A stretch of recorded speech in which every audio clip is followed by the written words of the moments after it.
अफवाह सुनी थी कि नेपाल में इंडियन वीजा आसानी से मिलता है। मुझे भी एक्सटेंड करके चाहिए था, तो मैंने वहाँ जाने का सोचा। बीच रास्ते में मैं कुछ दिनों के लिए पटना बिहार ठहर गया। एक दिन जब मैं गंगा घाट पर सोया हुआ था, एक साधु पुरुष ने आकर मुझे प्रणाम किया और अपने गुरु महान भक्ति योगी राम सेवक स्वामी के पास चलने के लिए कहा। मुझसे 4 गुना उम्र में बड़े गुरुजी मुझे हाथों से खाना खिलाते, मेरे बीमार पड़ने पर आयुर्वेदिक औषधियाँ बनाकर मेरी सेवा करते। मेरे जैसे अनजान विदेशी भटके लड़के के लिए उनकी आंखों में इतना प्रेम देखकर मेरा भी दिल पिघल गया। गुरुजी घंटों तक प्रभु राम का नाम जपते रहते और रात के समय मच्छरों के हमले में भी साधु और गुरुजी चैन की नींद लेते। ये देख मैं सोचता, कहीं ये मच्छर मेरे खून के साथ मेरा मांस भी न खींच ले। हे भगवान, मुझ में इतना वैराग्य कब आएगा। एक दिन साधु मुझे अपने डॉक्टर मित्र से मिलवाने के लिए ले गए। डॉक्टर जन्म से हिंदू धर्मीय थे, पर इस धर्म के पक्षपाती नियम, वर्ण व्यवस्था, जात पात से ऊपर उन्होंने इस्लाम कबूल किया और अब वे कुरान स्कॉलर थे। उन्होंने मुझे कहा, भगवत गीता से मुझे कोई खेद नहीं है, पर मैं एक ऐसे धर्म से नहीं जुड़ना चाहता जिसमें जन्म के आधार पर भेदभाव होता हो। तब मैंने उन्हें चैलेंज किया कि गीता में कहीं भी भेदभाव का वर्णन नहीं आता, क्योंकि गीता नश्वर शरीर के नहीं बल्कि अमर आत्मा के सत्य को उजागर करने के लिए लिखी गई थी। हिंदू धर्म में अनगिनत महान ऋषि और संत होकर गए हैं जो लोअर कास्ट से आते थे। एक दिन ना मैंने साधु से ही पूछ लिया, एक दूसरे धर्म के व्यक्ति जिनके विचारों में आपसे कोई समानता नहीं है, आपकी उनसे बनती कैसे है। उस पर उन्होंने मुस्कुराते हुए कहा, तुम्हें पता है, कुत्ता अपने मालिक को किसी भी वेशभूषा में पहचान सकता है, फिर चाहे वो फटा हुआ कपड़ा पहने, सूट टाई पहने या नंगा खड़ा हो, वो तो पहचानेगा ही। तो अगर हम अपने प्रिय मालिक या ईश्वर को बस अलग अलग वेशभूषा पहनने की वजह से नहीं पहचानते, तो हमारी पात्रता उन कुत्तों से भी नीचे है। मुझे पटना भाग गया। अब मैंने यहीं के फॉरेन इमिग्रेशन ऑफिस में जाकर वीजा एक्सटेंशन करने का सोचा, पर ऑफिसर ने मुझे एक्सटेंशन नहीं हो सकता ऐसे कहा। नहीं, इतनी जल्दी मैं भारत को छोड़कर नहीं जा सकता, मेरा शोध अभी तक पूरा नहीं हुआ है। उस ऑफिसर के पीछे भगवान राम की तस्वीर लगाई हुई थी। ये देखकर मैंने उनसे कहा, महाशय, मेरे देश में पवित्र गायों का मांस खाने के लिए उनको मारा जाता है। लड़का लड़की बिना शादी के ही साथ में रहते हैं। वहाँ प्रभु राम जी का कोई नाम तक नहीं लेता। अगर आप मेरा वीजा एक्सटेंड नहीं करेंगे तो मुझे फिर से उस खतरनाक जगह जाना पड़ेगा। मैं तो आपके प्रिय प्रभु राम जी के शरण में आने के लिए भारत आया था। ये सुनते ही वो झट से खड़ा हो गया और कहा, मैं प्रभु श्री राम का परम भक्त हूँ और तुम्हारी रक्षा करना मेरा परम कर्तव्य है। ये उसने वीजा स्टैंप लिया और मेरे पासपोर्ट पर लगा दिया। हर सुबह राम सेवक जी के आश्रम में 5 साधु हिंदी रामायण का वाचन करने के लिए आते। मुझे मेरे साधु मित्र ने इसका भाषांतर बाद में सुनाने का वचन दिया। 3 घंटे बाद जब वाचन खत्म हुआ, मैंने आतुरता से पूछा, क्या क्या बोला आपने? तब साधु ने मुझे बाल कृष्ण की माखन चोर वाली कहानियाँ बताई। मुझे सुनकर बहुत मजा आया। दूसरे दिन भी मैंने उनसे पूछा तो उन्होंने वही कथा सुनाई। मुझे कुछ गड़बड़ लगी। तीसरे दिन मैंने बिना समझे ही उनकी चर्चा ध्यान से सुनी। फिर भाषांतर के लिए साधु से पूछा तो उन्होंने सेम स्टोरी बताना शुरू किया। मेरी आंखों में पानी आया। मैंने कहा, मैंने कोई कृष्ण और यशोदा नाम नहीं सुना था, आप मुझे सत्य क्यों नहीं बता रहे हो? मेरा व्याकुल चेहरा देख साधु कुछ मिनटों के लिए शांत हो गए और कहा, जब तुम पहली बार पटना आए थे, राम सेवक स्वामी के सपने में प्रभु श्री राम आए। उन्होंने कहा, ये बालक भगवान श्री कृष्ण का परम भक्त है, पर इस बात से वो अज्ञान है। आप उसे बस श्री कृष्ण की लीलाएं बताना। अगर ये बात उसे सीधे बोल दोगे वो नहीं मानेगा, पर एक दिन उसे इस बात की प्रचीति अवश्य होगी। मुझे राम सेवक जी ने भी तुम्हें बस कृष्ण कथाएं सुनाने का आदेश दिया था और मैं बचपन से ठहरा असीम राम भक्त। मुझे कृष्ण की बस यही कथा अच्छे से याद थी। ये सुनकर मुझे थोड़ा अच्छा तो लगा, पर मैं बहुत परेशान हो गया था। मैंने फिर से हिमालय जाने की सोची। जाने से पहले मैंने राम सेवक जी को प्रणाम किया। अश्रु भरी आंखों से उन्होंने मुझे एक लकड़ी काठी भेंट स्वरूप दी और कहा, एक सच्चे भक्त की काठी किसी को भी बड़े से बड़े संकट से बचा सकती है। पता नहीं क्यों मेरे मन में बार बार नेपाल जाने का ख्याल आ रहा था। ज्यादा दूर भी नहीं था तो मैं पहुंच गया पहाड़ों से घिरे शहर काठमांडू में। रात को मैं भूखे पेट और नंगे पैरों से काठमांडू की पतली गलियों से जा रहा था। तभी जंगली कुत्तों के झुंड ने मुझे घेर लिया। मैंने अपनी जान बचाने के लिए स्वामी जी ने दी हुई काठी को हवा में घुमाकर एक एक कुत्ते का मुंह तोड़ दिया। पर कब तक ये सर्कस चलता? सुनसान गली, कोई मदद करने वाला नहीं। मेरे हाथ दर्द करने लगे। मैं घर की तरफ भागा, दरवाजा खोलने की कोशिश की और खुल भी गया। धड़ाम से दरवाजा बंद किया। इससे वो परिवार जाग गया। उन्हें लगा कोई चोर घुसा है। बाहर न हकालने के लिए मैंने उनसे हाथ जोड़कर विनती की। वो समझ गए कि कुत्तों से बचने के लिए शायद मैंने ये किया होगा, पर परेशान इसलिए थे,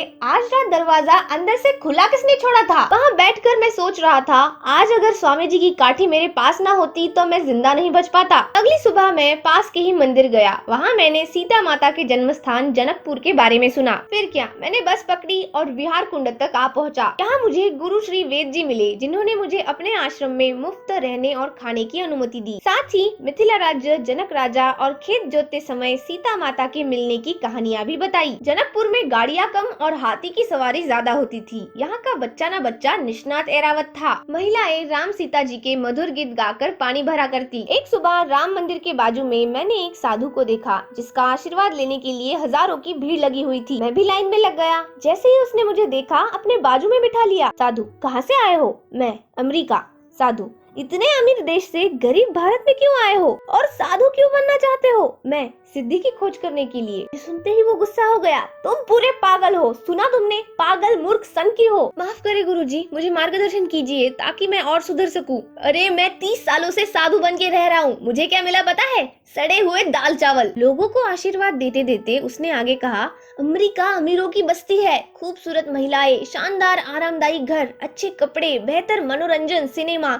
तुम वो सब सुख छोड़ के गरीब भारत दाल चावल खाने के लिए आ गए? ये फायदे की बात मान लो और अपने महान देश वापस चले जाओ, नहीं तो यहाँ गरीबी में मरना पड़ेगा। लोगों को उसकी अंग्रेजी समझ नहीं आ रही थी। वो तो अपने पैर छूने में व्यस्त थे। तब मुझे श्रीला प्रभुपाद जी के शब्द याद आए, एक ढोंगी तपस्वी बनने से अच्छा है कि आप एक सच्चे दिल के रास्ता साफ करने वाले बन जाओ। एक सुबह शांत तालाब के किनारे जब मैं बैठा हुआ था, एक तरुण साधु ने मुझे देखकर कहा, तितली के भेष में छुपे बिच्छुओं से बचकर रहना। साधुओं के रूप में राक्षस भी यहाँ रहते हैं, उनसे नाता मत जोड़ना। उन्होंने अपना नाम वासुदेव बताया और अपने साथ कुछ दिनों तक प्रवास करने का प्रस्ताव दिया। मैंने भी हाँ कर दी। मैंने इससे पहले इतना हैंडसम और वेल ग्रूम्ड साधु कभी नहीं देखा था। उनकी उम्र लगभग 30 होगी। हम भिक्षा मांगकर दाल चावल खाते थे। वासुदेव अपने मनमोहक स्वभाव से किसी का भी मन जीत लेता था, पर धीरे धीरे उसके हंसते हुए चेहरे के पीछे का संतप्त और यातनाओं से भरा चेहरा मुझे महसूस होने लगा। एक रात जब हम बारिश से बचने के लिए गौशाला में सोए हुए थे, मुझे भूतों द्वारा हमला होने का सपना आया, जो कि अनपेक्षित था। दूसरी रात फिर से बारिश से बचने के लिए हमने एक टूटे फूटे झोपड़े का सहारा लिया। तब वासुदेव ने नम आंखों से मुझे अपने दिल का दर्द बताया। कलकत्ता के अच्छे घर का वो एक पढ़ा लिखा लड़का था, पीएचडी भी की थी और एक बड़े कॉलेज में विख्यात प्रोफेसर भी बन गया था। फिर उसकी मुलाकात कुछ राम भक्तों से हुई और वो भी राम भक्त बन गया। एक दिन 2 अनजान शख्स उसके ऑफिस में घुस गए और अपने गुरु द्वारा दिए गए कुछ भेंट वस्तु और खाना उसे ऑफर किया। ऐसे कई बार वो मुझे मिलने आए और एक दिन मुझे अपने गुरु से मिलवाने के लिए ले गए। गुरु को मेरी जिंदगी के बारे में सब कुछ, यानी सभी प्राइवेट बातें भी पता थी। वो मेरा दिमाग भी पढ़ सकता था। उसके ये चमत्कार देख मैं प्रभावित हुआ और उसे अपना गुरु मान लिया। पर एक दिन उसने खुद का असली रूप दिखाई दिया। वो बोला, मैंने तुम्हारा काफी दिनों से निरीक्षण किया है। तुम तरुण, बुद्धिमान, लोकप्रिय हो। मुझे तुम्हारी मदद चाहिए। मैं तुम्हें दीक्षा देना चाहता हूँ। इसके लिए मैंने गुरु से थोड़ा समय मांगा। वासुदेव ने मेरी तरफ देखा और डर से कांपते हुए कहा, रिचर्ड, मैं तुम्हें आगे का बताकर तुम्हारी आध्यात्मिक खोज को दूषित नहीं करना चाहता, डराना नहीं चाहता, पर अब ये बोझ मैं नहीं सहन कर सकता। मैंने कहा, कोई बात नहीं दोस्त, आगे कहो क्या हुआ। मैंने इस गुरु के बारे में छानबीन की तो मुझे समझ आया कि ये काली तंत्र विद्या का उस्ताद है। तुम्हें पता है काला जादू क्या होता है?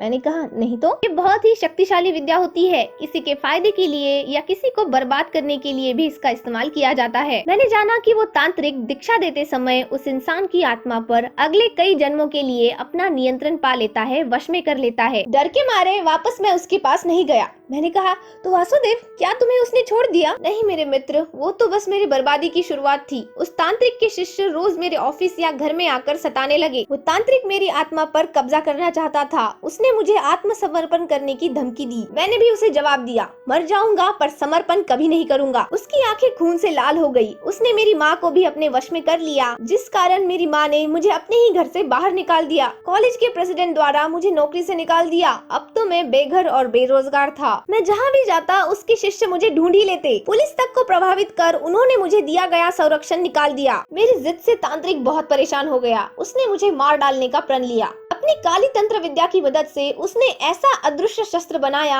जिससे मेरी आत्मा शरीर से अलग हो जाए। जीवन और मृत्यु के बीच जो समय होता है उसी दौरान वो आत्मा पर कब्जा पा लेता था। उस शस्त्र के नेगेटिव प्रभाव से मेरा मन दर्द से कराहने लगा, मुझे शापित महसूस होने लगा। तब मैंने पूरे दिल से भगवान का नाम जपना शुरू कर दिया। उस शस्त्र के जानलेवा हमले का मुझ पर परिणाम कम होने लगा। जब मालिक ने भेजा हुआ शस्त्र शिकार पर काम नहीं करता तो वो मालिक के पास वापस जाता है। फिर वो तांत्रिक उसी के बनाए शस्त्र के प्रभाव से मर गया। भले ही उस तांत्रिक का स्थूल शरीर नष्ट हो गया था पर सूक्ष्म शरीर अभी भी यही था। अपना बदला लेने के लिए वो एस्ट्रल प्लेन से अपने शिष्यों को सूचना देता और मेरा पता बताता। मैं कहीं भी चैन से नहीं रह पा रहा था। आखिर मेरी इच्छा और प्रकृति के विरुद्ध जाकर मुझे अपना देश छोड़ तपस्वी बनना पड़ा। तब से मेरा रक्षक ईश्वर ही है। मैंने ये सच पता नहीं कितने सालों से अपने अंदर दबाए रखा था और दोष भी किसको देता। शायद मेरे ही पिछले जन्म के खराब कर्म थे जिसे मैं अब भुगत रहा हूँ, पर मैं अब शुद्ध मन से ईश्वर के चरणों में समर्पित हो चुका हूँ। तुम सच में बहुत अच्छे इंसान हो रिचर्ड। मेरे दोस्त होने की खातिर मैं तुम्हें मुझे छोड़कर जाने की सलाह दूंगा। मेरे साथ रहोगे तो तुम पर भी काले तंत्र के प्रभाव पड़ने की शक्यता है। तुम अपने रास्ते चले जाओ। ऐसा कहकर रोते रोते वासुदेव वहाँ की कीचड़ भरी जमीन पर ही सो गया। पर मेरी नींद उड़ चुकी थी।